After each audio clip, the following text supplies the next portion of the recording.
J'aborde alors la seconde partie où je vais tenter de rendre compte d'un certain nombre d'expériences que j'ai eu l'occasion de faire au cours de mes longues années d'enseignement.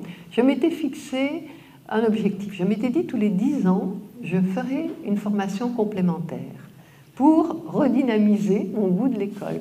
Donc j'ai fait des formations en lecture vivante, en atelier d'écriture, en atelier de théâtre, en informatique. Enfin,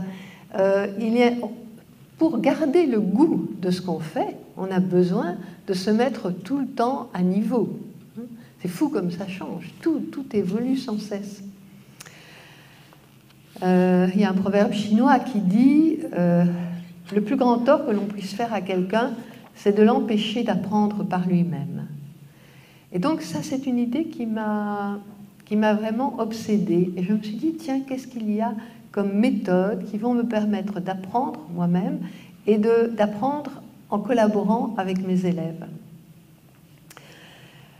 Je sais qu'il y a beaucoup d'objections, hein. Je sais que tout à l'heure dans l'échange il y en aura, et j'ai vécu une expérience il n'y a pas très longtemps. J'étais allée visiter une série d'églises en Savoie.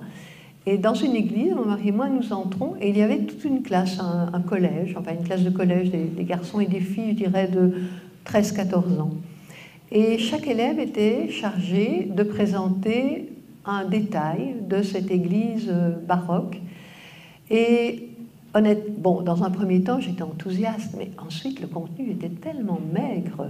Et ce qui nous étonnait, c'était que le professeur n'intervenait jamais pour compléter ou parfois corriger, parce qu'il y avait des erreurs sans être vraiment du métier, on se rendait compte.